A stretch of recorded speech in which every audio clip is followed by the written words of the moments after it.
এর কসমেটিক কিনে দিস। পাগলা রে, পরে গাঞ্জা খাবো আর ঘুরবো। এখনো সময় আছে, ওই পাগলিদের ছলনায় ভুলো না। কথা কয় না কেন?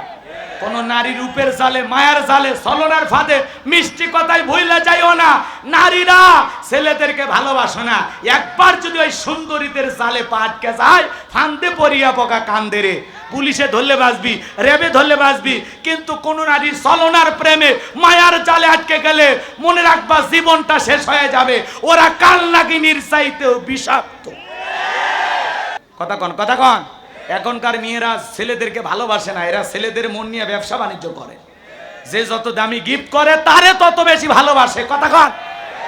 বিপদের দিনে তোর মতো গ্রামের মফিসের সাহায্য নিয়ে লেখাপড়া শিখবে, আর লেখাপড়া শেখার পরে বলবে তুমি তো আসলে আমাদের স্ট্যাটাসে চলো না, সামাজিকতার সাথে যায় না।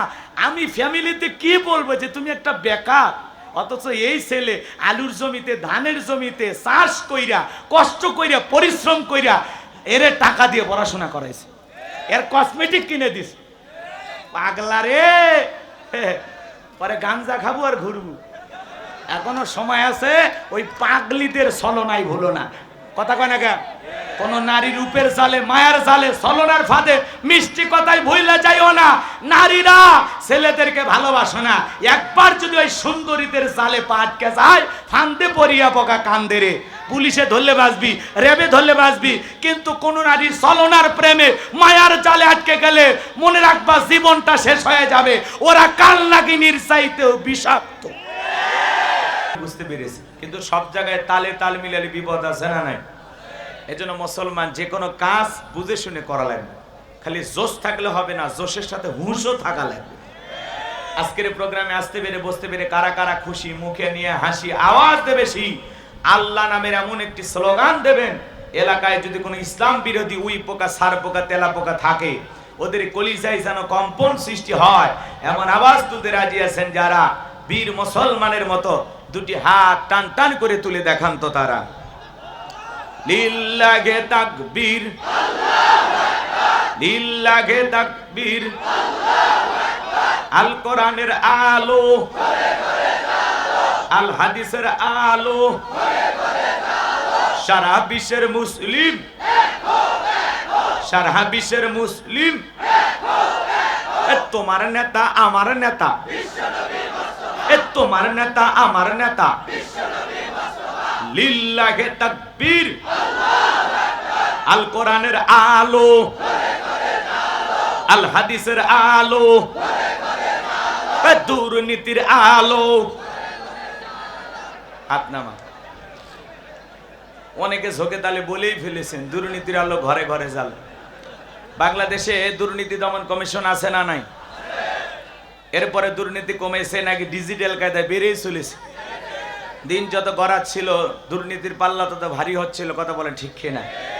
এর জন্য আমরা চাই আমাদের প্রিয় মাতৃভূমি বাংলাদেশ দুর্নীতি মুক্ত আল্লাহ কবুল করুন, চিল্লা বলুন আমিন। আমরা চাই আমাদের বাংলাদেশ মাদক মুক্ত আল্লাহ কবুল করুন, চিল্লা বলুন আমিন। আমরা চাই আমাদের বাংলাদেশ যৌতুক মুক্ত আল্লাহ কবুল করুন, চিল্লা বলুন আমিন। সম্মানিত ভাইয়েরা, আমার ভূমিকায় লম্বা কথা নয়, সরাসরি মূল আলোচনায় প্রবেশ করতে চাই। কোরআনুল কারীম থেকে কথা হবে। কোনো সমস্যা আছে নাকি? জোরে বলেন।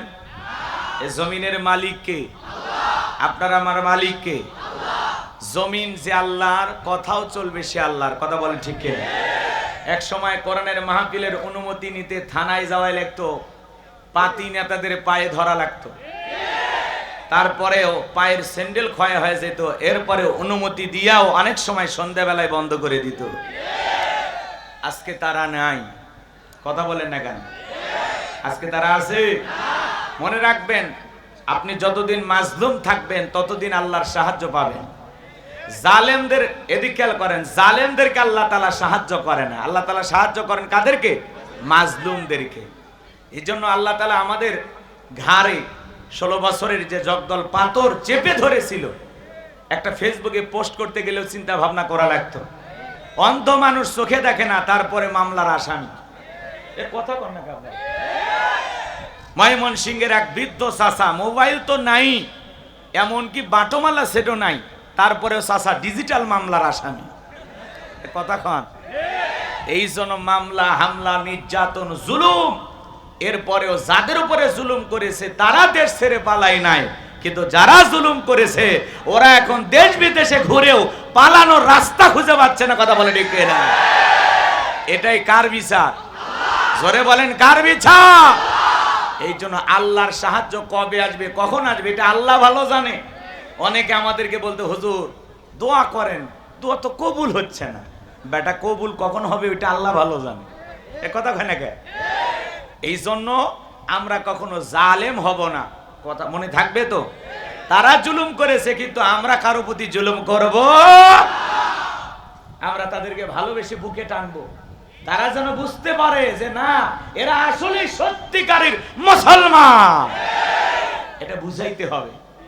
কেউ একটা গালি দিয়েছিল, আজকে সুযোগ পেলে পাল্টা গালি দেবেন, তাহলে এর মধ্যে আর আপনার মধ্যে পার্থক্য আছে?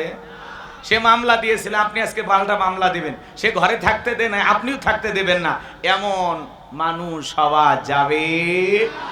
তাকে বুঝাইতে হবে তুমি কষ্ট দিতে পারো, কিন্তু আমি কোরআন হাদিস বুঝি, আমি তোমাকে কষ্ট দেব না, তোমার এই কষ্টগুলো আমি তোমাকে মাফ করে দিয়েছি। কথা বলেন না কেন? মনে থাকবে।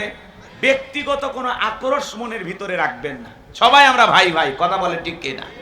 মনে থাকবে। কিন্তু বড় যারা, ওদের বিচার দুনিয়ার আদালতে না হলেও আল্লাহর আদালতে অবশ্যই একদিন হবে। কথা বলে ঠিক কিনা?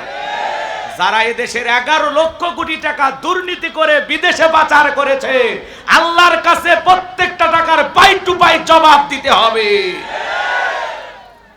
এদেশে ঋণের বোঝা চাপিয়ে দিয়ে আজকে তারা আমাদেরকে বিপদের ভিতরে রেখে চলে গেছে। যদিও আমরা স্বাধীনতা অনুভব করতেছি, যে না স্বাধীনভাবে চলাফেরা করতেছি, এই আমাদের চূড়ান্ত বিজয় এখনো আসেনি। কথা বলেন ঠিক কিনা? বাংলাদেশে সেদিনই চূড়ান্ত বিজয় হবে যেদিন আল্লাহর কোরআনের সমাজ কায়েম হবে। কথা বলে ঠিক কিনা? আমরা যেদিন বাংলার পার্লামেন্টে কোরআনকে প্রতিষ্ঠিত করতে পারবো, সেদিনই কেবলমাত্র সত্যিকারের বিজয় আমরা দেখতে পারবো। কথা বলেন ঠিক কিনা? সেই বিজয় আনতে যদি কখনো ডাক আসে, কারা কারা আল্লাহর কোরআনের সমাজ প্রতিষ্ঠিত করার জন্য বুকের তাজা রক্ত দিতে রাজি? দুই হাত তুলে মালিককে দেখা। লিল্লাহি তাকবীর। আল্লাহ আমাদের সবাইকে দিন প্রতিষ্ঠিত করার কাফেলায় কবুল করুন। জোরে বলুন আমিন। দিনের বিজয় আনার জন্য কাজ করার তৌফিক দান করুন। জোরে বলুন আমিন। আলা লাহুল খলকল আম, সৃষ্টি যার, আইন চলবে সে আল্লাহর। কথা বলেন ঠিক কি না? সম্মানিত ভাইরা আমার, ভূমিকা আর কথা বাড়াবো না, আমি সরাসরি আল্লাহর কোরআন থেকে আলোচনা করতে চাই। কারণ এই কোরআনের মধ্যে কোনো ভেজাল আছে? এই কোরআন কি কোনো ব্যক্তিগত কোনো দলের? এই কোরআনে যত কথা আছে সব কথা কার? আরো জোরে বলেন কার? আল্লাহর কথার মধ্যে কোনো ভেজাল আছে? কোনো মিথ্যা আছে? কোনো ধোঁকা আছে? থাকবে কি করে? কিতাবটি নাজিল করেছেন কে? সে আল্লাহ রাব্বুল আলামিন বলেন, যালিকাল কিতাবু লা রাইবা ফীহি। আমার আল্লাহ রাব্বুল আলামিন বলেন, এটি এমন একটি কিতাব, সেই কিতাবের মধ্যে কোনো সন্দেহ নাই, কোনো সংশয় নাই, কোনো মিথ্যা নাই, কোনো ধোঁকা নাই। There is no doubt. বলুন আল্লাহু আকবার। হুদাল লিল মুত্তাকিন, মুত্তাকি বান্দাদের জন্য গাইডলাইন হিসাবে, পথ প্রদর্শক হিসাবে আসমান থেকে কিতাবটি নাজিল করেছেন কে? সেই কিতাবের আলোচনা শুনলে লাভ না লস? লাভটা কি আমার আল্লাহ জানায় দিলেন। وَإِذَا قُرِئَ الْقُرْآنُ فَاسْتَمِعُوا لَهُ وَأَنصِتُوا لَعَلَّكُمْ تُرْحَمُونَ। সূরা আরাফ আয়াত নাম্বার 204। আমার আল্লাহ রাব্বুল আলামিন জানিয়ে দিলেন, তোমাদের সামনে যখন কোরআন পাঠ করা হয়, কোরআনের আলোচনা করা হয়, চুপ করে কান লাগিয়ে মনোযোগ সহকারে কোরআনের কথাগুলো শ্রবণ করো। যদি চুপচাপ কোরআনুল কারীমের কথাগুলো শ্রবণ করতে পারো, আমি আল্লাহ রাব্বুল আলামিনের পক্ষ থেকে তোমাদের উপরে রহমত নাজিল হবে বৃষ্টির মতো। বলুন সুবহানাল্লাহ। এজন্য কোরআনের কথা শুনলে লাভ না লস? আল্লাহ বলেন, ওয়াযাক্কির ফাইন্নায যিকরা তানফাউল মুমিনিন। সূরা জারিয়ার 55 নাম্বার আয়াত। আল্লাহ পাক জানিয়ে দিলেন, যারা আমার মুমিন বান্দা, তাদের সামনে যখন কোরআন দিয়ে ওয়াজ করা হয়, কোরআন থেকে উপদেশ দেওয়া হয়, এই কথাগুলো শোনার পরে মুমিন বান্দাদের উপকারে আসবে। বলুন সুবহানাল্লাহ। তাহলে আল্লাহর কোরআন থেকে কথা হবে। আপনাদের কারো কোনো সমস্যা আছে? জোরে বলেন আছে। আমি কথা বলবো পবিত্র কোরআনুল কারীমের 108 নম্বর সূরা। সূরাটির নাম হলো কাউসার। জোরে বলেন কি নাম? আর একটু জোরে উঠেই যাবে, আরো জোরে, একটু অভ্যাস করে নেন। সামনে তো মিছিল করা লাগবে নাকি বলেন? রাগ করতেছেন আপনারা? আচ্ছা সম্মানিত ভাইয়েরা আমার, তাহলে সূরার নাম কাউসার। মোট আয়াত আছে 3টি, রুকু আছে 1টি। বিশ্বনবীর মক্কার জিন্দেগিতে এই সূরাটি নাজিল হয়েছেন, বলুন আল্লাহু আকবার। সম্মানিত ভাইয়েরা আমার, অনেকেই ভাবতেছেন হুজুর সূরা কাউসার থেকে ওয়াজ করবেন, এটা যদি আমরা টের পাইতাম তাহলে আপনার মাহফিলে আসতাম না, এরকম কি ভাবতেছেন? আচ্ছা আপনারাই বলেন তো বাজান, পরিচিত পথে পথ চলতে সহজ হয় না কঠিন হয়? সহজ হয়। পরিচিত মানুষের সাথে কথা বলে ভালো লাগে না খারাপ লাগে? পরিচিত পথে পথ চলতে যেমন সহজ হয়, পরিচিত মানুষের সাথে কথা বলে যেমন ভালো লাগে, ঠিক বক্তা যদি কোনো পরিচিত আয়াত বা সূরা থেকে আলোচনা করে সেইটা শুনে আরো বেশি ভালো লাগে। কারণ যেই জিনিস যত বেশি শুনবেন জানবেন তাতে চর্চা কমে না বাড়ে? আরেকটু জোরে বলেন, চর্চা কমে না বাড়ে? সূরা কাউসারের তাফসীর হয়তোবা আপনারা যেভাবে শুনেছেন আমি হয়তোবা সেভাবে বলতে পারবো না, অথবা আজকে আমি যেভাবে বলবো হয়তোবা আপনারা সেভাবে শোনেন নাই। কথায় আছে এক একটা ফুলের এক একটা সুঘ্রাণ। কথা বলেন ঠিক কি না?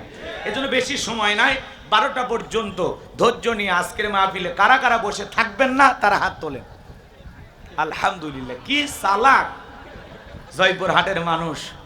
শ্রোতারা যদি চালাক হয় ওয়াজ করে শান্তি পাওয়া যায়, কইতে কলিকাতা বুঝে নেয়। কথা বলেন ঠিক কি না? তো রাত্রি 12টা পর্যন্ত ধৈর্য নিয়ে আল্লাহর কোরআনের মহব্বতে সূরা কাউসারের তাফসীর শুনতে কারা কারা রাজি? 2 হাত তুলে আল্লাহকে দেখা। একটু জোরে বলেন ইনশাআল্লাহ। আর একটু জোরে বলেন ইনশাআল্লাহ। আরো একবার বলেন ইনশাআল্লাহ। হাত নামান। এই যে ওয়াদা দিলেন, ওয়াদা ভঙ্গ করা কিসের লক্ষণ? এই তো মাশাআল্লাহ, এইটাও আপনারা জানেন। তাহলে এত ওয়াজ করে লাভ কি? চলেন বাড়িতে যাই। হ্যাঁ, তাহলে ওয়াদা দিয়েছেন, ওয়াদা খেলাফ করা যাবে? 12টার পরে উঠে গেলে আমার কোনো আপত্তি নাই। আর একেবারে মুরব্বী, মানে বয়স খুব বেশি, 70-80 পার হয়ে গেছে, চাচা বসে থাকলে লুঙ্গি মাকার সম্ভাবনা আছে, তাহলে ওই চাচার ছুটি। কথা কয় না? কিন্তু কোনো অবিবাহিত যুবক যদি পেশাব করার নাম করে মাহফিল থেকে উঠে যায়, আর একটা ছবি মোবাইলে তুলে রাখবেন। প্রয়োজনে মেয়েকে বুড়ি বানায় রাখবেন, তাও এরকম অসুস্থ ছেলের সাথে বিয়ে দেবেন না। কারণ ওর সাথে বিয়ে দেওয়া আর হিজড়ার সাথে বিয়ে দেওয়া একই কথা। কারণ কোন সুস্থ যুবক এই 1-1.5 ঘন্টা পেশাব আটকাইতে পারবে না। পেশাব লাগবে জয়পুরহাট, ও পেশাব করবে যায় 5 বিবি। এ কথা কয় না কেন? এটা হলো পুরুষ। 1-1.5 ঘন্টা পেশাব আটকাইতে পারেন, এটা পুরুষ নাকি? রাগ করছেন আপনারা? বিরক্ত হয়েছেন? তাহলে ওঠা বসার কোনো সুযোগ নাই। 12টার পরে আপনাদের বলা লাগবে না, আমি ছেড়ে দেবো ইনশাআল্লাহ। পরে পরে যদি বোনাস টাইম চান, যদি ভালো লাগে তাহলে সময় বাড়ানো হবে ইনশাআল্লাহ। আমি তো কাছের মানুষই আপনাদের, এই গাইবান্ধা আর জয়পুরহাট পাশাপাশি, আপনার মাঝে আর আমাদের মাঝে হবে ভালো বাসাবাসি। কিসের জন্য? আমরা ভাইবেন না কেউ জামাই হতে চাচ্ছি এরকম ভাইবেন না। আচ্ছা এদিক কিসের জন্য? জোরে বলেন কিসের জন্য? মনে রাখবেন, কোন বক্তার আকর্ষণে মাহফিলে যাবেন না, মাহফিলে যাবেন কার আকর্ষণে? এই জন্য আল্লাহর কোরআনের মহাব্বত ভালোবাসা নিয়ে আমাদের এই মহাব্বত, এই ভালোবাসা যেন আল্লাহ জান্নাত পর্যন্ত কবুল করেন। একটু জোরে বলেন আমিন। এদিক সেদিক কোনো কথা নাই, জবান ছেড়ে সবাই আমার সাথে মহাব্বতে তিলাওয়াত করুন। আউযু বিল্লাহি মিনাশ শাইতানির রাজিম। বিসমিল্লাহির রাহমানির রহিম। বিতাড়িত মোরদাদ শয়তানের কাছ থেকে আল্লাহ পাকের কাছে আশ্রয় প্রার্থনা চাচ্ছি। পরম করুণাময় সীম দয়ালু আল্লাহ তাআলার নামে শুরু করছি। সকলেরই এই ছোট্ট সূরাটি মুখস্থ আছে না নাই? জোরে বলেন আছে না নাই? কোনো কৃপণতা করবেন না, অলসতা করবেন না, জবান ছেড়ে সবাই আমার সাথে তেলাওয়াত করুন। ইন্না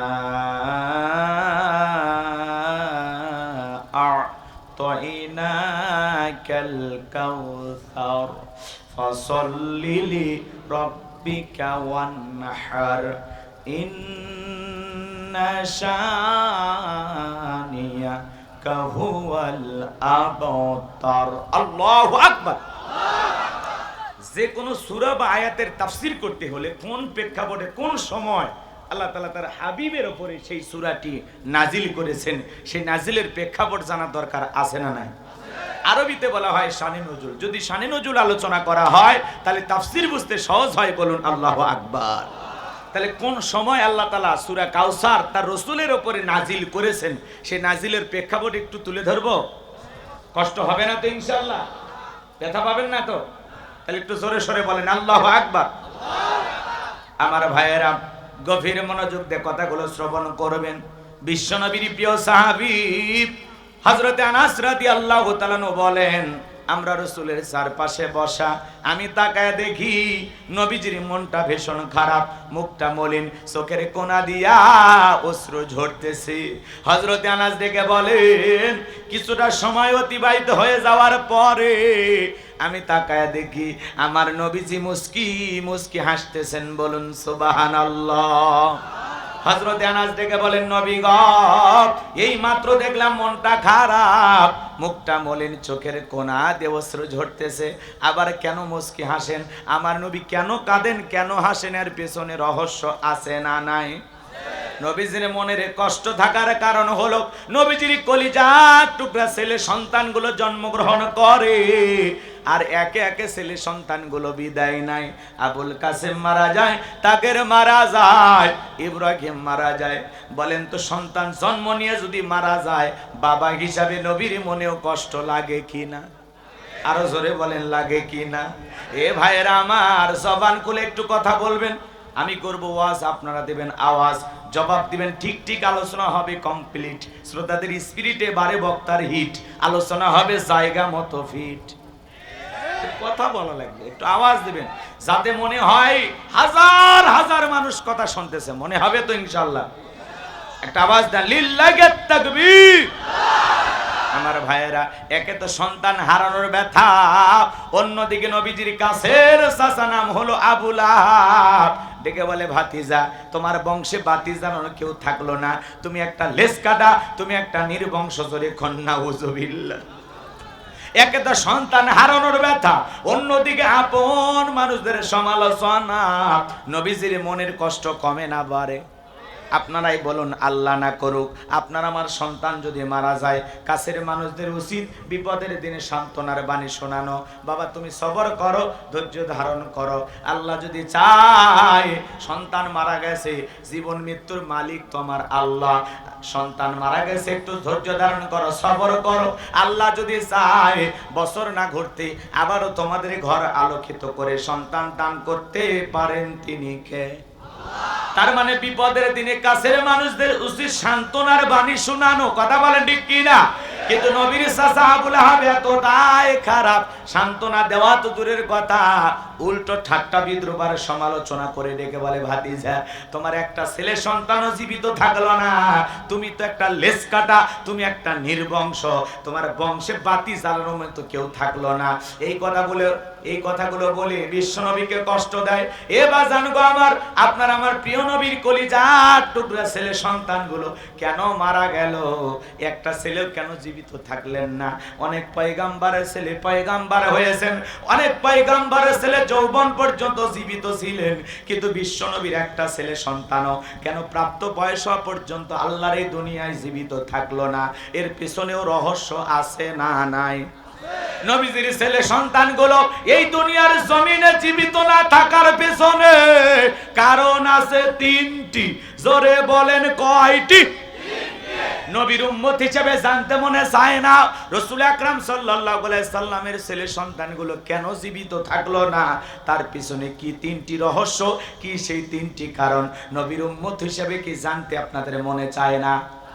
কারা কারা জানতে চান দুইটি হাত তুলে আল্লাহকে একবার দেখান। লিল্লাহি তাকবীর। তিনটি বিষয় কি কি বলবো?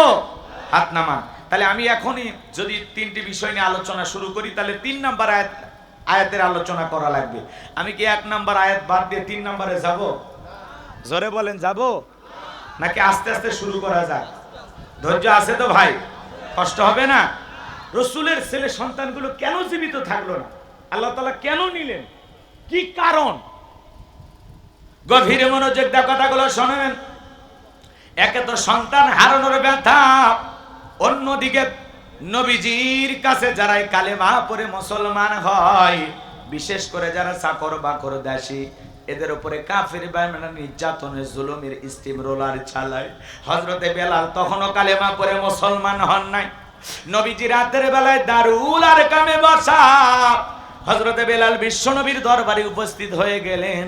নবীজির চেহারার দিকে তাকাইয়া হযরত বেলাল ডেকে বলেন, নবী, আপনার চাইতে সুন্দর মানুষ আমি জীবনে কোনোদিন দেখি নাই। আপনার আমার নবী কতটা সুন্দর ছিলেন জানেন? হযরতে জাবের রাদিয়াল্লাহু তাআলা বলেন, পূর্ণিমার রাত আমি রাসূলের বাড়িতে গিয়েছিলাম। সেদিন দেখেছিলাম চাঁদ উদয় হয়েছে দুইটা, একটা চাঁদ আসমানে আর একটা চাঁদ জমিনে। হযরতে জাবের ডেকে বলেন, আমি একবার আকাশের পূর্ণিমার চাঁদের দিকে তাকাই, আর একবার বিশ্বনবীর চেহারার দিকে তাকাই। হযরতে জাবের রাদিয়াল্লাহু তাআলা বলেন, ওই আকাশের পূর্ণিমার চাঁদের চাইতেও বিশ্বনবীকে আমার কাছে বেশি সুন্দর মনে হয়। আপনার আমার নবী কতটা সুন্দর ছিলেন জানেন? আম্মা জান আয়েশা ডেকে বলেন, যারা ইউসুফ নবীর চেহারার দিকে তাকাইয়া মিশরের নারীরা ফল কাটতে গিয়ে আঙ্গুল কেটে ফেলে দিয়েছিল, ওরা যদি বিশ্ব নবীর চেহারার দিকে তাকাইতো, শুধুমাত্র আঙ্গুল কাটতো না, আঙ্গুল কাটতে কাটতে হাত কাটতে কাটতে কখন যে নিজের কলিজা কেটে দুফাক করে দিত, মুহূর্তের জন্য টের পাইতো না। আপনার আমার নবী এতটাই সুন্দর। আম্মা জান আয়েশা আরো ডেকে বলেন, ও দুনিয়ার মানুষ, তোমাদের একটা সূর্য আছে, আমি আয়েশারও একটা সূর্য আছে। তোমাদের সূর্য উদয় হয় দিনের বেলায়, আর আমি আয়েশার সূর্য উদয় হয় রাতের বেলায়। আম্মা জান একদিন রাতের বেলায় সেলাইয়ের কাজ করতেছিলেন, হাত থেকে সুইটা পড়ে গেল, বাতিতে কোনো তেল ছিল না, বাতি জ্বালাইতে পারলেন না। বিশ্বনবী যখন এশার সালাত আদায় করার পরে ঘরের ভিতরে প্রবেশ করলেন, আমার নবীজি ঘরে ঢুকে সর্বপ্রথম তার স্ত্রীকে সালাম দিলেন। নবীজি ঘরে ঢুকে স্ত্রীকে কি দিলেন? আপনার আমার ঘরে কি আমল আছে? জোরে বলেন। ঘরের ভিতরে ঢোকে স্বামীও কিছু বলে না, বউ কিছু বলে না, দুইজনই বোবা, এক কথা কয় না। বাড়িতে যায় স্ত্রীকে সালাম দিবেন, স্ত্রীকে সালাম দাও, এটা রাসূলের কি সুন্নাত। আল্লাহু আকবার বলেন। রাসূল আকরাম সাল্লাল্লাহু আলাইহি সাল্লামকে তার স্ত্রীরা কখনো আগে সালাম দিতে পারতেন না। শুধু কি তাই, সাহাবা ইকরামও প্রতিযোগিতা করেছিলেন রাসূলকে আগে সালাম দিবেন, কিন্তু কখনো দিতে পারতেন না। আল্লাহু আকবার বলেন। আর আমরা একটু হজ করে আসলে, একটু মসজিদে ইমামতি করলে, একটু হাফেজ সাহেব হয়ে গেলে, একটু মাওলানা সাহেব হয়ে গেলে এমন ভাব নিয়ে থাকি, বাপ রে বাপ, সালাম মনে হয় উনি এখন পাওয়ার উপযুক্ত হয়ে গেছে। যে আগে সালাম দেয় সে অহংকার মুক্ত। চিৎকার মেরে বলেন আল্লাহু আকবার। এই যে আপনাদের এলাকার আইয়ুব আলী ভাই, আইয়ুব আলী আনসারী, তরুণ আলোচক, দেশে শুধু কথা বলে না, ভারতে কথা বলে। এখন তরুণ বয়স, রক্ত গরম, যদি মনে করে না হয়ে গেছি একজন, কিসের সালাম কালাম, লোকজন এখন আমার কাছে আসবে, কথা কয় না কেন? তাহলে বলেন তো সমস্যা আছে না নাই? অহংকার মুক্ত হওয়া লাগবে, সবাইকে সালাম দিতে হবে। যে আগে সালাম দিল তার অহংকার, কথা বলে না কেন, অহংকার কমে গেল, অহংকার শেষ হয়ে যাবে। বিবিকে সালাম দিবেন, পারবেন তো ইনশাআল্লাহ। বাড়িতে ঢুকে সুন্দর ভাষায় ডাক দিয়ে বলবেন, আসসালামু আলাইকুম রহিমা, কেমন আছো সোনা, ঘরের দরজাটা খোলো না, আমি তোমার লিটনের বাপ, তোমার দিওয়ানা। বউ খুশি হয়ে দরজা খুলবে। আপনার সন্তানের যে নাম সেটা ধরে বলবেন, আমি একটা বললাম আর কি, রাগ করতেছেন আপনারা? কিন্তু আমাদের ব্যবহার তো এত মিষ্টি না, এত সুন্দর না। ঘরে দরজায় ডাক দেয়, এ রুবেলের মাম, এ দরজা খোল, বেশি দেরি হলে দরজা ভেঙে ফেলে দেয়া তোর পিঠের ওপর আজ কি যে হবি রে। ভিতর থেকে বউ বলে, এটা স্বামী না সেকেন্ড আজরাইল। এই জন্য ব্যবহার ভালো হওয়া লাগবে। স্ত্রীকে সালাম দিবেন, পারবেন তো ইনশাআল্লাহ। স্বামী স্ত্রীর মধ্যে সালাম আদান প্রদান হলে একে অপরের প্রতি শ্রদ্ধা, ভালোবাসা, ভক্তি, বিশ্বাস বেড়ে যায়। আল্লাহু আকবার বলেন। স্বামী স্ত্রীর মধ্যে সালাম আদান প্রদান হলে আল্লাহর পক্ষ থেকে তাদের দাম্পত্য জীবনের উপরে রহমত নাজিল হয়। বলুন আল্লাহু আকবার। যদি লোকজন না থাকে বইয়ের হাত ধরে মুসাফাও করবেন। কার হাত? এই যুবক কথা বলে না, কার হাত? বইয়ের হাত। পাশের বাড়ির ভাবির হাত না, ধরলে ঝাঁটা দিয়ে পিটাবে। বইয়ের হাত ধরে মুসাফা করবেন। আর একেবারে যদি ময়দান ফাঁকা থাকে কোলাকুলি সেরে নেবেন। এই আমলগুলো যদি করতে পারেন আপনাদের দাম্পত্য জীবনে কখনো আর শান্তি আসবে। আজকে ঘরে ঘরে শান্তি নেই, সকালে বিয়ে করে বিকেলে তালাক দেয়। কথা বলেন না কেন? আজকে দাম্পত্য জীবনে রসুলের সুন্নত ঘরে আর আমল চলে না। কথা বলে ঠিক না? রসুলের 4টি সুন্নত আছে। প্রত্যেকটা নারী পুরুষ যদি তাদের দাম্পত্য জীবনে এই 4টি সুন্নত আমল করতে পারে, তাদের জীবনে কোনোদিন তালাক হবে না, বিচ্ছেদ হবে না। বলেন আল্লাহু আকবার। কয়টা সুন্নত? আরো জোরে বলেন, কয়টা সুন্নত? কি কি সেই 4টি সুন্নত শুনবেন? কারা কারা একটু হাত তোলেন তো দেখি। লিল্লাহি তাকবীর। হাত নামান। একটু অপেক্ষা করেন, আমি আস্তে আস্তে বলতেছি। এখন আবার বলতে গেলে পেঁয়াজ লেগে যাবে, একটু মনে করে দেবেন। আছেন তো নাকি বলেন? এই জয়পুর হাটে একবার ওয়াজ করতে গেছিলাম। আমি বললাম, ভাই আপনারা বউকে সালাম দেবেন। কথা কয় না কেন? বউকে কি দেবেন? সালাম দেবেন। একটা ছেলে বলে, হুজুর বউকে সালাম দিতে গিয়ে আমার শরম লাগে। আমি তখন বললাম, বাচ্চা কাচ্চা হয়েছে? কি কন হুজুর? 3টা সন্তানের বাবা আমি তখন বললাম, বউকে সালাম দিতে গিয়ে শরম লাগে, আর তুমি 3টা সন্তানের বাবা হয়ে গেলে, তোমার শরম যদি এত বেশি হইতো, তোমার বইয়ের তো বাচ্চা হওয়ারই কথা না। কথা বলে ঠিক না? বইয়ের বাচ্চা হয়ে যায়, বইয়ের 14 গোষ্ঠী তুলে গালি দেয়, তখন তোমার এই শরম আসে কোথা থেকে? হ্যাঁ, তখন শরম যায় কোথায়? বইয়ের মা বাবা তুলে গালি দেয়, আসে না? স্বামী কথা কয় না কেন? স্বামী স্ত্রীকে সালাম দিবে, স্ত্রী স্বামীকে সালাম দিবে। উভয়ের মধ্যে সালাম আদান প্রদান হলে আপনার স্ত্রী আপনাকে বকাঝকা করবে না, আপনিও আপনার স্ত্রীকে গালি দিতে পারবেন না। আল্লাহ আমাদের ঘরগুলোকে শান্তির নীড় বানায় দেন। জোরে বলেন আমিন। সালাম মানেই শান্তি। কথা বলে ঠিক কি না? সালামের মাধ্যমে অনেক বড় বড় সমস্যা মিটে যায়। বউ খুব ক্ষেপে আছে, সালাম দিয়ে বুকে জড়ায় নেন, এমনি মেজাজ ঠান্ডা হয়ে যাবে। আরে পরে টিপস দিচ্ছি, একটু অপেক্ষা করেন। কষ্ট হচ্ছে আপনাদের? লিল্লাহি তাকবীর।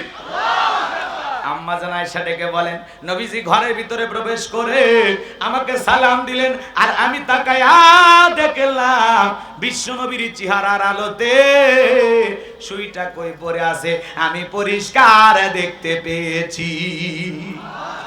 আপনার আমার নবীর সম্মান মর্যাদা কত জানেন? অনেকে জানে না। এক জায়গায় যা বললাম, ভাই বলেন তোমাদের নবীর নাম কি? একজন বলতে যে হুজুর আব্দুল কাদের জিলানী। পীর সাহেবের নাম মুখস্থ আছে, কিন্তু কপাল পরা রসুলের নামটা বলতে পারে না। এমন মুসলমান আছে না নাই? কেমন নবী পাইছি জানেন? আখিরি নবীর আখিরি উম্মত আপনি আমি। আপনার আমার মর্যাদা দাম অনেক বেশি। আল্লাহ বলেন, কুনতুম খায়রা উম্মাতিন উখরিজাত লিন-নাস তা'মুরুনা বিল মা'রুফ ওয়া তানহাউনা আনিল মুনকার। আমার আল্লাহ বলে, তোমাদেরকে উত্তম জাতি বানাইলাম, ভিআইপি বানাইলাম, মর্যাদা সম্পন্ন বানাইলাম। তোমাদের কাজ হলো সৎ কাজের আদেশ দেওয়া, অসৎ কাজ থেকে মানুষকে বিরত রাখা। কথা বলেন ঠিক কিনা? তাহলে নিজেরা ভালো কাজ করব, মানুষকে ভালো কাজের জন্য উৎসাহ অনুপ্রেরণা দেব। নিজেরাও অন্যায় করব না, খারাপ কাজ করব না, সমাজেও করতে দেব না। কথা বলেন ঠিক কিনা? খারাপ কাজ অন্যায় কাজ বন্ধ করতে গেলে মার আছে না নাই? মার আছে না নাই? আজকে হক কথা বলা যায় না। হক কথা বলতে গেলে মাইক কেড়ে নিত এক সময়। কথা বলে না কেন? আজও বাংলাদেশে 2-1টা মাহফিলে বাধা দেওয়ার মতো লোক আছে না নাই? তাদেরকে সাবধান করে দিতে চাই। আলেমেরা কথা বলবে, আপনি আপনার দলীয় সমাবেশে কথা বলেন, কেউ তো বাধা দিতে যায় না। কিন্তু আলেমেরা যখন কোরআনের মাহফিলে কথা বলবে, তাদেরকে বাধা দেওয়ার চেষ্টা করবেন না, এতে সমস্যা কিন্তু আরো বাড়বে। কথা বলে না কেন? মানুষ তখন আবু জেহেল চিনবে।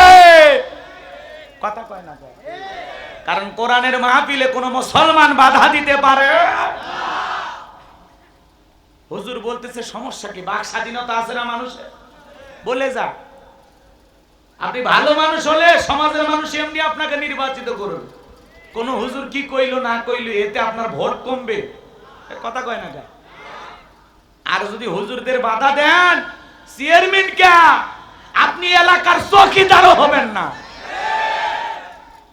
গতকালকে আমাদের এক ভাইকে কুষ্টিয়ার একটি মাহফিলে বাধা দিয়েছেন। ভালো না? সাদিকুর রহমান আজহারী ভাই অত্যন্ত নরম একজন আলোচক, কথা বলেন না কেন, চমৎকার ভাবে কথাগুলো বলেন। ভাই তো বোঝেনি তো, সাদিকুর রহমান আজহারী মানে বোঝেন তো। তো তিনি চমৎকার ভাবে কথা বলেন। আর ওই সমাজে একজন মানুষ বলেছে কোরআনের মাহফিল চলবে, এক চেয়ারম্যান কথা বলতেছে, এই কথা বলতে বলতে চেয়ারম্যান সাহেব যায় রাগান্বিত হয়ে শ্রোতারে পিটাইতেছে। তো এইটা ভাই, এটা মানুষের কাতারে পড়ে? কথা বলেন, এটা মানুষের কাতারে পড়ে? আপনি কোরআনের মাহফিলে গেছেন, আপনি মাইক ধরছেন কেন? আপনি অতিথি, মাইক ধরলে এতটুকু আসসালামু আলাইকুম ভাই। আসলে এটা আমাদের কোনো দলীয় সমাবেশ না, এটা যেহেতু ওয়াজ মাহফিল, তাফসীর মাহফিল, এলাকার মানুষ সম্মান দিয়ে আমাকে দাওয়াত দিয়েছেন, আলহামদুলিল্লাহ আমি খুবই ধন্য আজকের এই জান্নাতের বাগানে বসতে পেরে। ওলামা ইকরাম এসেছেন, তারা কোরআন হাদিস থেকে কথা বলবেন, ভালো থাকবেন, আসসালামু আলাইকুম, শেষ, তোমার বক্তব্য শেষ, তুমি নামে যাও। কথা কয় না? উনি মাইক ধরে বলে এটা বলতে পারবেন না, ওইটা বলতে পারবেন না, মনে হয় আমরা সবাই বাপের গোলাম। কথা কন না কে? কি বলবো না বলবো তোমার কাছে জানা লাগবে না? তুমি কোন দেশের দুলে ভাই? বাহাদুরি করেছিল, অনেকে থাকতে পারে না, এজন্য নতুন করে মাথা ছাড়া দিয়ে কেউ বাহাদুরি করেন না। কথা কন না কে? আপনারা শান্ত থাকেন, নিজের দল গোছান, মানুষের কাছে যান, মানুষের ভালোবাসা আস্থা বিশ্বাস অর্জন করেন। মাহফিলে বাধা দিয়া বক্তাকে থামাইয়া কখনো আপনার দলীয় সমর্থন আপনারা বাড়াইতে পারবেন না। কথা বলে ঠিক কি না? এই জন্য ভাই আলেমদেরকে কথা বলতে দেন, মনে থাকবে তো ইনশাআল্লাহ। আমার ভাইয়েরা চলেন সামনের দিকে যাই। মনে রাখবেন আলেমদেরকে বেইজ্জত করতে আসলে আল্লাহ একদিন আপনাকে বেইজ্জত করবে। কথা বলেন ঠিক কি না? এই জন্য আমাদের প্রিয় ভাই হযরত মাওলানা সাদিকুর রহমান আজহারীর মাহফিলে যারা বাধা দিয়েছে, আল্লাহ যেন তাদেরকে হেদায়েত দান করেন। জোরে বলেন আমিন। আরেকটু জোরে বলেন আমিন। আমার ভাইরা কি যেন বলতে চাচ্ছিলাম, মনে হয় ভুলে গেছেন। আরো জোরে বলেন, কি বলছিলাম? আপনার আমার নবীর সম্মান মর্যাদা কত জানেন? যে নবী জমিনে পথ চললে আসমানের মেঘ এসে ছায়া প্রদান করত, যেই নবীর চেহারার উপরে মশা মাছি পরা হারাম, যেই নবীর চেহারার দিকে তাকাইলে ক্ষুধা নিবারণ হয়ে যাইত। মক্কা নগরী একজন মহিলা, তার স্বামী মারা গেছে, 3টা সন্তান রেখে কয়েকটা দিন তারা অনাহারে সময় পার করতেছে। বড় ছেলেটা ডেকে বলে, মা কয়েকদিন হলো বাবা মারা গেছে, দুনিয়ার কেউ তো আমাদের খোঁজ নিতে আসলো না। মা এতিম নবীর এতিমের দরদ এতিম নবী সারা দুনিয়ার কেউ বুঝবে না। ও মা কালেমা পড়ে মুসলমান হই আর না হই, চলো না মা একবার নিজেদের দুঃখের কথা রসুলের কাছে যা বলে আসি। মা সন্তানদের অনুরোধে মা বিশ্বনবীর দরবারে চলে আসলেন।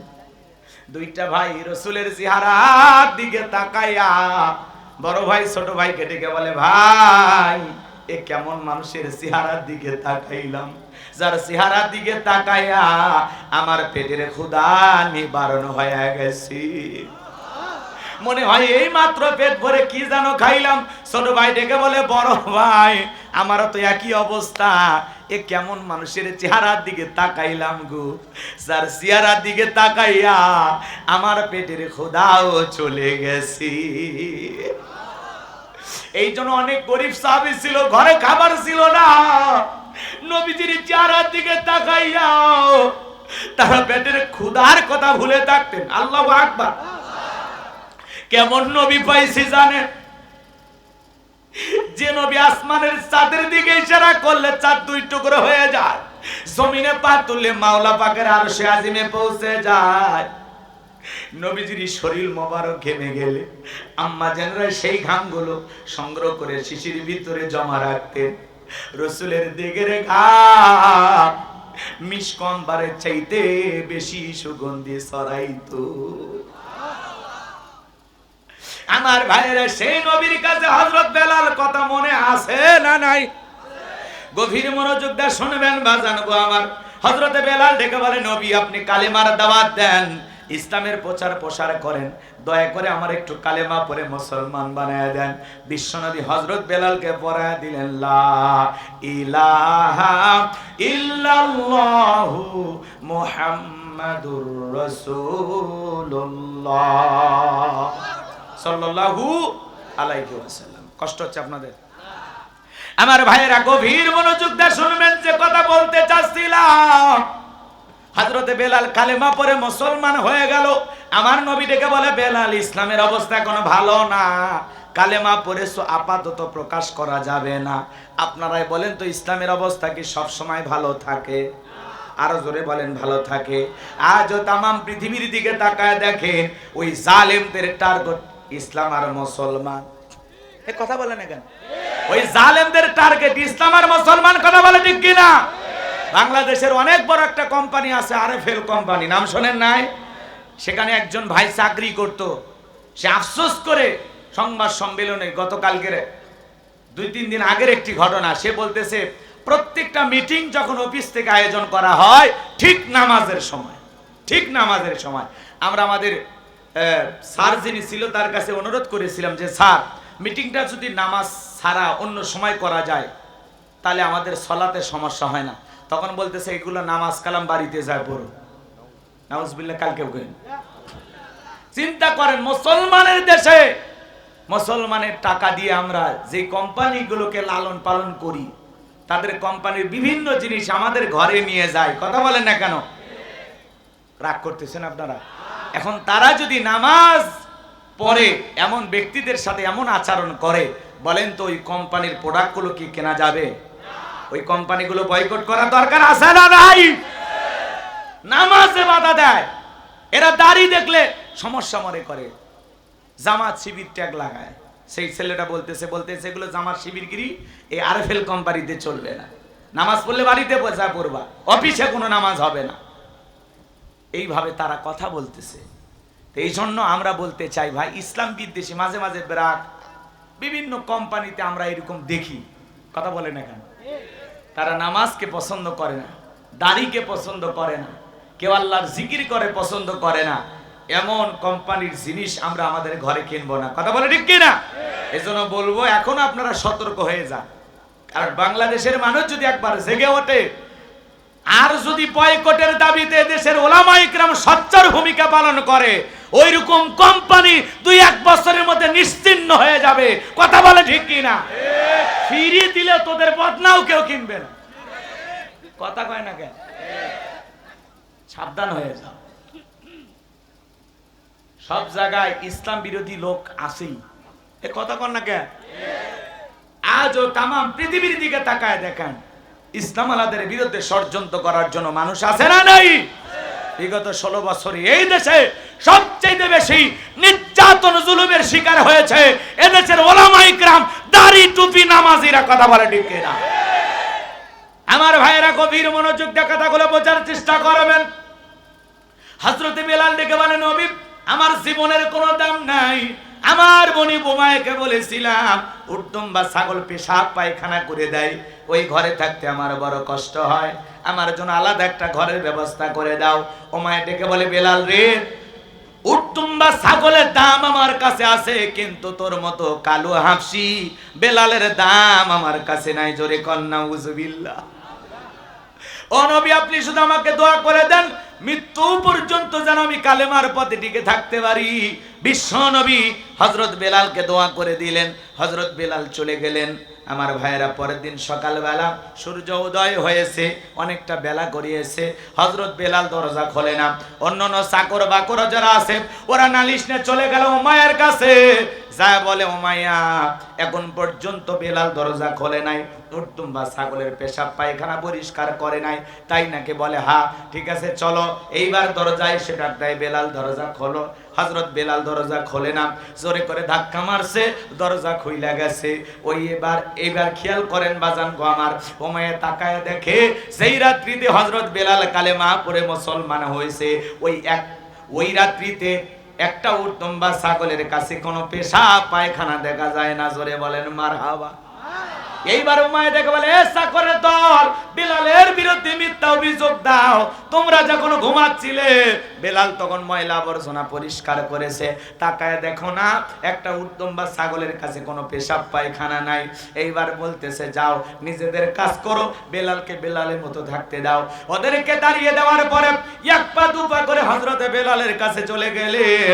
হযরতে বেলাল দেয়ালের সঙ্গে পিঠটা লাগায়া জিহ্বা নাড়ায়া জিকির করে কার?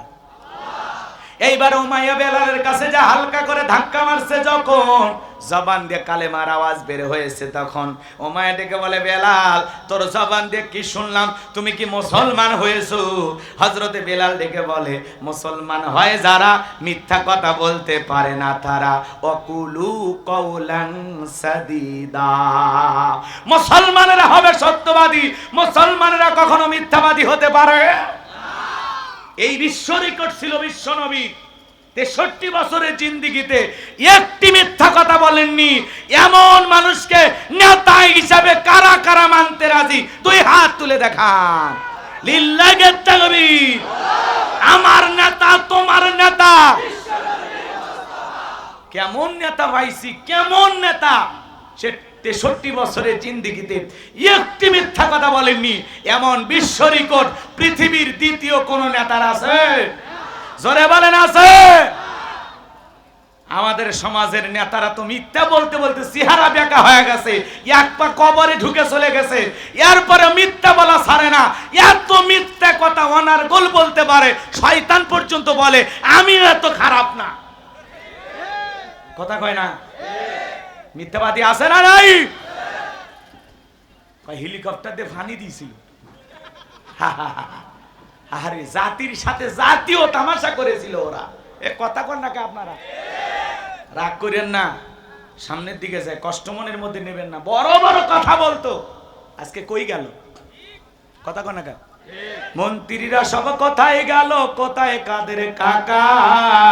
ওদের সারা দেশটা বড় লাগে ফাঁকা ফাঁকা।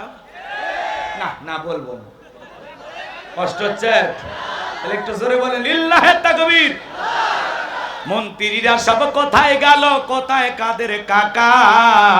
ওদের সারা দেশটা বড় লাগে ফাঁকা ফাঁকা। আইন মন্ত্রী আটকে গেল আইনেরই ফাঁকে, দাড়ি সারা দরবেশটারে ভণ্ড ভণ্ড লাগে। কি কষ্ট পাচ্ছেন? আইন মন্ত্রী আটকে গেল আইনেরই ফাঁকে, দাড়ি সারা দরবেশটারে ভণ্ড ভণ্ড লাগে। শুনেছি কত নেতা নেত্রী হয়েছে ভাই গ্রেপ্তার, শুনেছি ভাই কত নেতা নেত্রী খাইতেছে ভাই ডান্ডা, কালামানিকের সিলেটবাসী ফাটিয়েছে ভাই আন্ডা। পলকেরও ঝলক গেল, পলকেরও ঝলক গেল, থামিয়ে নেটের চাকা। ওদের সারা দেশটা বড় লাগে ফাঁকা ফাঁকা। কোথায় গেল সংসদেতে মমতাজের গান, কোথায় গেল হযরত বলা শামীম ওসমান? না কষ্ট হচ্ছে না? এই সমাজে এগুলো আছে না নাই? আমরা শুনতেছিলাম যে শামীম ওসমানের বাসায় নাকি ভারত থেকে দুবাই থেকে, মানে ভারত থেকে দুবাইয়ের পথে। আবার শুনতেছি নাকি ওখানেও জায়গা হচ্ছে না। আরে খুব মায়া লাগে, আসেন আপনি আবার আসেন। এ কথা কয় না কে? এভাবে আর কত ঘুরবে, তাই না? চিন্তা করেন, চিন্তা করেন। মানুষ মানুষ হওয়া লাগবে, মানুষ। কথা বলেন না কেন? ক্ষমতাকে আল্লাহ তাআলার আমানত নিয়ামত মনে করা লাগবে। জনগণের কল্যাণে, মানুষের কল্যাণে, এদেশের মানুষের জন্য যদি আপনি কিছু করেন, দেশের মানুষ বুক দিয়ে আগলায় রাখবে। কথা বলেন ঠিক কি না? খারাপ লাগে তো। এদেশে তার বাবার বাড়ি, স্বামীর বাড়ি ভারতে আছে, ওই দেশে জায়গা হচ্ছে না, দুবাই চলে যাচ্ছে। দুবাইও আবার যতটুকু আমি এখন মিডিয়াতে ওইভাবে ফলাফল প্রচার হয়নি, আমরা যতটুকু শুনতে পারলাম, ওখানে তিনি ঢুকতে পারতেছেন না। বিশ্বের বিভিন্ন দেশে তাকে পাঠানোর জন্য ভারত সরকার অনেক চেষ্টা করতেছেন, কিন্তু হচ্ছে না। কথা বলেন না কেন? এই জন্য মাঝে মাঝে বলতেছেন সুযোগ পাইলে চট করে ঢুকবো। আসেন আসেন, কথা কন ঠিক কি না? আসেন, আপনি আসবেন না কেন? এদেশের নাগরিক আপনি, আছেন। পরেরটা পরে বোঝা যায় নাকি? কন আসেন, আপাতত আসেন। এই পরে ভয় দেখালে হবে, বোঝেন। এখন আদর করে ডাকতে হবে। আসুক, ওনারা আসবে না কেন? আসুন, যারা যারা গেছে সবাই চলে আসুক নাকি? কন কিন্তু বিশ্বাস করেন, আমার কারো দেখতে মন চায় না, তবে একটা মানুষের জন্য আমার খুব দেখার ইচ্ছে, সেটা কাদের সাহেবকে। এই বেচারাটা আছে কোথায়? আমি খবরটা পাইতেছি। রাগ করতেছেন? স্মার্ট বাংলাদেশ বলতে পড়ে যাইতো, কি পালাবো না, প্রয়োজনে ফখরুল সাহেবের ঠাকুর গায়ের বাসায় গিয়ে উঠবো। কি ফখরুল সাহেব জায়গা দিবেন না? কই গেল বেচারা, খুব দেখতে মনে চায়। এই লোকটার তথ্য এখনো পাওয়া যাচ্ছে না, কথা বলে ঠিক কি না? আবার ফখরুল সাহেব ঠাকুর গায়ে যা বলে, কই কাদের সাহেব আপনি আসেন, আমি মেহমানদারি করার জন্য প্রস্তুত। আমার ভাইয়েরা মন খারাপ করবেন না, সমাজের বাস্তবতা মাঝে মাঝে তুলে ধরা লাগবে। অনেকে আবার ওসখোস করতে পারে, হুজুর ওয়াজের মধ্যে এগুলো কি, এগুলো মাঝে মাঝে বলা লাগবে। দেশের মানুষ ভুলে গেলে হবে না, সচেতন হওয়া লাগবে। কারা কি ব্যবহার করেছে ভুলে গেলে চলবে? কারা আইনা ঘর বাড়িয়েছে, কারা দেশের কোরআনের পাখিকে বিদায় করে দিয়েছে, কারা এ দেশের নিরীহ মানুষকে ফাঁসি দিয়ে বিদায় করেছে, অতীত ভুলে গেলে চলবে না। ইতিহাস কিন্তু ঘটনা ঘটার পরে লেখা হয়। এই জন্য সব কথা বাংলার মুসলমান মনে রাখবে, এদেশের জনগণের সাথে কে কেমন ব্যবহার করেছে। এই জন্য ভাইয়েরা আমার, দুনিয়ার জমিনে তারা লাঞ্ছিত হবে, দুনিয়ার জমিনে তারা অপমানিত হবে, তার বাস্তব উদাহরণ আমরা দেখতে পাচ্ছি। এজন্য জুলুম করতে নাই, মানুষকে ভালোবেসে বুকে টানতে হবে। কথা বলেন ঠিক কিনা? চলেন ভাইরা আমার, ছাত্রদের গণ আন্দোলনে আপনারা দেখেছেন গণভবন কিভাবে দখল হয়েছে। আমি আশ্চর্য হয়ে গেলাম, এদেশের ছেলেদের এমন আবেগ। একজন দেখলাম সংসদ ভবনে ওই চেয়ারে বৈশা বিড়ি টানতেছে। আমি এটা দেখার পরে কষ্ট পাইছি, কারণ আবেগ ভালো, এত আবেগ ভালো না। কেউ ফ্রিজের মাছ, কেউ বাবা রান, যে যেমনে পেরেছে কাপড় চোপড় পোশাক আশাক কেউ কিছু বাকি রাখেনি। পরে আবার অনেকে ওই সবকিছু ফেরতও দিয়ে আসছে। কথা বলেন ঠিক কিনা? এজন্য বাজান গো আমার, যে কথা আমি বলতে চাচ্ছিলাম, হযরত বেলালের কথা মনে আছে না নাই? আরো জোরে বলেন, মনে আছে না নাই? হযরত বেলাল ডেকে বলে, মুসলমান হয় যারা মিথ্যা কথা বলতে পারে না তারা, আমি গতকাল রাত্রিতে বিশ্বনবীর হাতে হাত রেখে আমি কালেমা পড়ে মুসলমান হয়েছি, বলুন সুবহানাল্লাহ। ওমায় ডেকে বলে, বেলাল রে, উঠতুম বা ছাগলের মালিক বানায় দেব, থাকার জন্য ভালো ঘরের ব্যবস্থা করে দেব, একটাই শর্ত, আব্দুল্লাহর বেটা মুহাম্মদ সাল্লাল্লাহু আলাইহি সাল্লামের ধর্ম ত্যাগ করে আবার আমাদের বাপদাদার ধর্মে ফিরে আসো। হযরত বেলাল ডেকে বলে, ওমাইয়া, দুনিয়ার পার্থিব সম্পদের বিনিময়ে বেলাল তার ঈমান বিক্রি করবে না। এইবার উমাইয়া ডেকে বলে, এ বেলাল, আমার কথা না শুনলে বড় নেতা আবু জেহেলকে খবর দেব।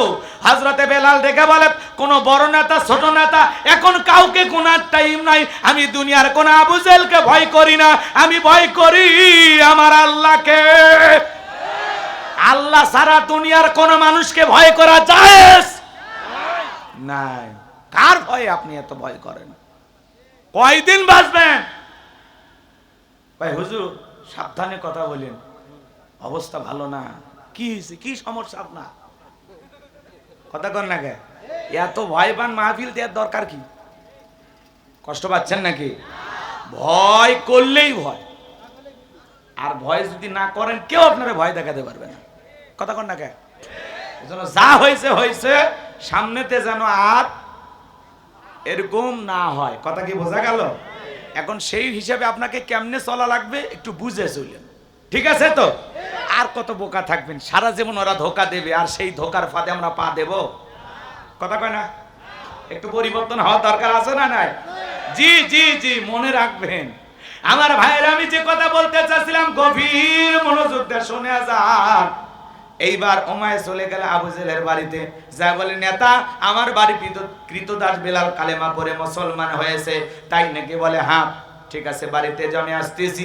আবু জেহেল তার সাঙ্গ পাঙ্গ ক্যাডার মাস্তান ছিল, বিশেষ একটা বাহিনী ছিল যাদের কাজই হলো নতুন নতুন মুসলমানদের উপর নির্যাতন জুলুমের স্টিম রোলার চালানো। আবু জেহেলের একটা বিশেষ বাহিনী ছিল। আজ তাম পৃথিবীর দিকে তাকায় দেখেন, ওই জালেমদের একটা বিশেষ বাহিনী আছে। ওই বিশেষ বাহিনীর মাধ্যমে এদেশের ইসলামপন্থী মানুষদের উপরে ওরা নির্যাতন জুলুম করে।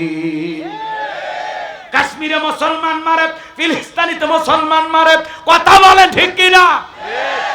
কারা কারা ওরা বোঝেন নাই? এই নেতানিয়াহু এ ভুলে গেছে নমরুদ ফিরাউনের যেমন পতন হয়েছে, এই নেতানিয়াহু এই ইহুদির বাচ্চা ইহুদিও একদিন পতন হবে। কথা বলা ঠিক না? ৭৭ বছর ধরে মুসলমানের রক্ত নিয়ে খেলা করতেছে। পৃথিবীর কোন দেশে এদেরকে আশ্রয় দিত না। ফিলিস্তিনি মানুষের মায়া দয়া বেশি, কারণ এই ফিলিস্তিনিতে সবচেয়ে বেশি পয়গম্বররা এসেছিল। বলেন আল্লাহু আকবার। এজন্য তাদের দরদ মায়া দয়া বেশি। একটু আশ্রয় দিয়েছিল যে ব্যবসা বাণিজ্য করবে, থাক। এ খালি একটু থাকার সুযোগ দিয়েছিল। সেই সুযোগটাকে কিভাবে ব্যবহার করতেছে, কথা বলে ঠিক কিনা? যাদেরকে আশ্রয় দিল এখন তারাই দেশ দখল করছে। আর মুসলমানদেরকে দেশ থেকে বের করে দেওয়ার জন্য গাজায় হামলা, বাইতুল মুকাদ্দাস দখল, চতুর্দিক দিয়ে প্রতিদিন হামলায় শত শত মানুষকে ওরা হত্যা করে। এই জন্য যারা মানুষ হয়ে মানুষের উপরে হামলা চালায়, নির্যাতন চালায়, এভাবে জুলুম করে, এরা জঙ্গলি জানোয়ার। এরা মানুষ না, এরা পশু। আল্লাহ বলেন নাই উলাইকা কাল আনাম বাল হুম আদল। কিছু কিছু মানুষ আছে যারা চতুষ্পদ জন্তু জানোয়ারের চাইতেও নিকৃষ্ট, এরাই সেই ব্যক্তি।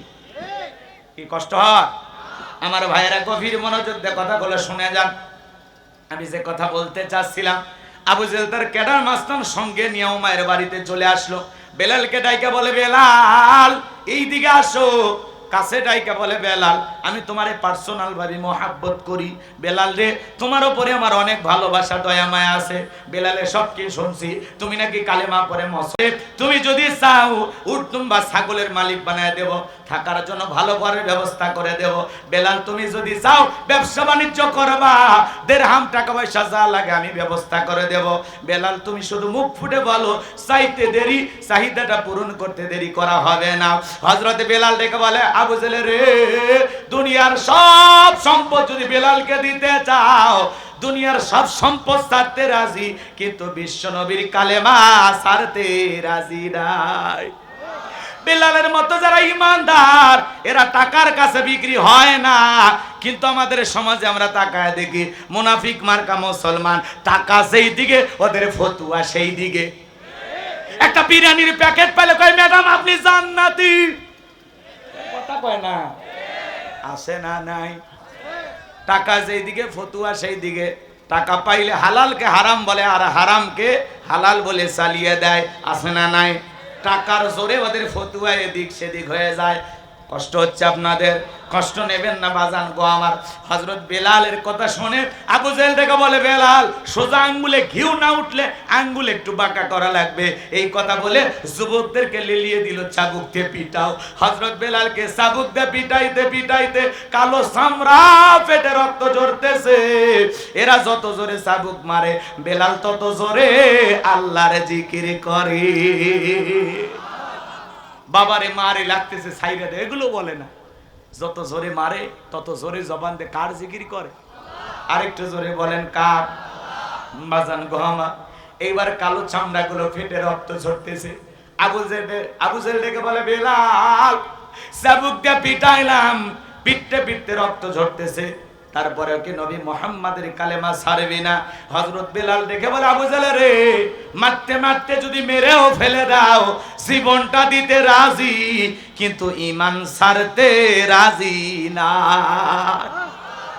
এইবার আবু জেহেল দেখে বলে, বেলালের পায়ে রশি লাগায়া, উঠের পায়ে দড়ি লাগায়া, মরুভূমির উত্তপ্ত গরম বালিতে ছেঁচড়ায় ছেঁচড়ায় নিয়ে ঘোরা গেল। আরবের বালিগুলো এত গরম বাজান, চাল দিলে মুড়ি হয়ে যায়, এত গরম বালি। বাবলা গাছের কাটাগুলো জিহ্বার ভিতরে পেরেকের মতো বাড়া গেলো। ইসলামের প্রথম মুয়াজ্জিন বেলাল নির্যাতন জুলুম করতে করতে বিকেল বেলা আবু জেহেল ডেকে বলে, বেলাল চাবুক দিয়ে পিটাইলাম, পায়ে রশি লাগায় ছেঁচড়ায় ছেঁচড়ায় নিয়ে ঘুরলাম, এত নির্যাতন জুলুম করা হলো রে বেলাল, এরপরে কি নবীর কালেমা ছাড়বি না? হযরত বেলাল দেখে বলে, আবু জেহেল রে, নির্যাতন করতে করতে যদি মেরেও ফেলে দাও, মনে রাখবে বেলালের নিঃশ্বাস থাকবে যতদিন, বেলাল ইসলামের পথে টিকে থাকবে ততদিন। এইবার আবু জেহেল দেখে বলে, একটা রুমের ভিতরে বন্দি করো, বিশাল বড় একটা পাথর কয়েকজন যুবক মিলে নিয়ে আসো, বেলালের বুকের উপরে চাপায়া দাও, বিশাল বড় একটা পাথর নিয়ে আসা হযরত বেলালের বুকের উপরে চাপায়া দেওয়া হলো। আর আবু জেহেল মনে মনে ভাবলো পাথরের চাপার আঘাতে বেলাল মারা যাবে। এই কথা ভেবে কাফেররা চলে গেল। হযরত বেলালের বুকের উপরে পাথর, এরপরেও জিহ্বা নাড়ায় জিকির করে কার? আপনাকে তো জিকির করার জন্য কি পিটাই না, সরথাপ্পড় মারে না, তারপরে আমরা কপাল পর আল্লাহর জিকির করি না। জিকির করার জন্য আলাদা সময় লাগে না। দোকানদারি করতে করতে জিকির করা যায়, মাঠে কাজ করতে করতে জিকির করা যায়, কথা বলে না, রাস্তা দিয়ে চলতে চলতে জিকির করা যায়, মোটরসাইকেল সাইকেল চালাতে চালাতে জিকির করা যায়। যুবকরে জিকির করার জন্য আলাদা সময় লাগে না, সব সময় জবানে জিকির থাকবে কার? ফাযকুরুনি আযকুরুকুম ওয়াশকুরুলি ওয়ালা তাকফুরুন। তোমরা আমি আল্লাহকে স্মরণ করো, আমি আল্লাহ তোমাদেরকে স্মরণ করব। কৃতজ্ঞতা প্রকাশ করো, অকৃতজ্ঞ হয়ও না। হাদিস শরীফের ভিতরে আসছে, বিশ্বনবী বলেছেন যে জিহ্বাটা আল্লাহর জিকিরে ভিজা থাকে, ওই জিহ্বাওয়ালা মানুষ কোনোদিন জাহান্নামের আগুনে জ্বলবে না। তাহলে সব সময় জবানে জিকির করব কার? সুবহানাল্লাহ, আলহামদুলিল্লাহ, আল্লাহু আকবার, লা ইলাহা ইল্লাল্লাহ, লা ইলাহা ইল্লাল্লাহ। সব সময় আল্লাহর জিকির করব, যেভাবে পারি আল্লাহ তাআলার নাম ধরে আমরা ডাক দেব। আমার ভাইয়ের, আমি যে কথা বলতে চাচ্ছিলাম, হযরতে বেলাল চোখের কোণায় পানি নিয়ে দেখে বলেন, আল্লাহ তুমি তো সেই আল্লাহ, ইব্রাহিমের জন্য যদি নমরুদের আগুনকে ফুলের বাগান বানায় দিতে পারো, ও আল্লাহ তুমি কি পারো না? বেলালের বুকের উপরে পাথর থাকার কারণে তোমার মতো মালিকের জিকির করতে বড় কষ্ট হয়, আল্লাহ তুমি কি পারো না বেলালের বুকের পাথরটাকে তুলার মতো নরম বানায় দিতে? হযরতে বেলাল দোয়া করতে দেরি, আসমানের মালিক আল্লাহ দোয়া কবুল করতে দেরি করে নাই। আমার আল্লাহ বেলালের বুকের পাথরটাকে তুলার মতো নরম বানিয়ে দিয়েছে। এইবার বেলালের নিঃশ্বাসের সাথে জিকিরের সাথে পাথর ওঠে আর নামে। সুবহানাল্লাহ বলেন। আশিকে রাসূল বেলাল, নবীর পাগল বেলাল, নবীকে কত ভালোবাসতেন জানেন? বিশ্ব নবী যখন মক্কা নগরীতে পথ চলতো, হযরত বেলাল একবার ডানে যায় আর একবার বামে যায়। আমার নবী ডেকে বলে, বেলাল বুঝি না এমনটা কেন করো? হযরতে বেলাল ডেকে বলে, নবী আপনি কালেমার দাওয়াত দেন, ইসলামের প্রচার প্রসার করেন, ওই কাফেররা হলো আপনার শত্রু, আপনাকে টার্গেট করে যদি তীর নিক্ষেপ করে, নবী গো আমি চিন্তা করি ডান থেকে তীর নিক্ষেপ করলে ওই তীরটা যেন সর্বপ্রথম আমি বেলালের বুকের ভিতরে ঢোকে, আবার ওরা যদি বাম থেকে তীর নিক্ষেপ করে, নবী গো ওই তীরটা যেন সর্বপ্রথম আমি বেলালের বুকের ভিতরে ঢোকে। আমি বেলাল মারা গেলে ইসলামের ক্ষতি হবে না, আপনি নবী মারা গেলে ইসলাম আর মাথা উঁচু করে সামনের দিকে দাঁড়াতে পারবে না। বলেন আল্লাহু আকবার। কি ভালোবাসা, রাসূলকে আগলায় রাখতেন বেলাল। আহা, রাসূল যেদিন ইন্তেকাল করেছিলেন, হযরতে বেলাল ছোট্ট বাচ্চার মতো ফুফিয়ে ফুফিয়ে কান্না করতেছে। মনে হয় আপন জন হারাইলেও এমন করে কেউ কান্না করে না। সাহাবা ইকরাম ডেকে বলে, বেলাল চুপ করো, এত জোরে কান্না করো না। হযরত বেলাল ডেকে বলে, আমি আর জীবনে কোনোদিন আজান দেব না, আমি আজান দেওয়ার পরে বিশ্ব নবী ইমামতির মুসল্লায় দাঁড়াবে না, আমি বেলাল আর কোনোদিন আজান দেব না। সাহাবা ইকরাম সান্ত্বনা দিয়ে বলে, বেলাল একটু চুপ করো।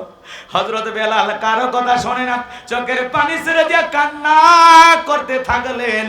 সোমবারের দিনে বিশ্ব নবী ইন্তেকাল করেছিলেন, বুধবারের দিনে তামাম পৃথিবীর উম্মতকে কাঁদিয়ে মদিনার সবুজ গম্বুজের নিচে আপনার আমার নবী শায়িত। কথা বলেন ঠিক কি না?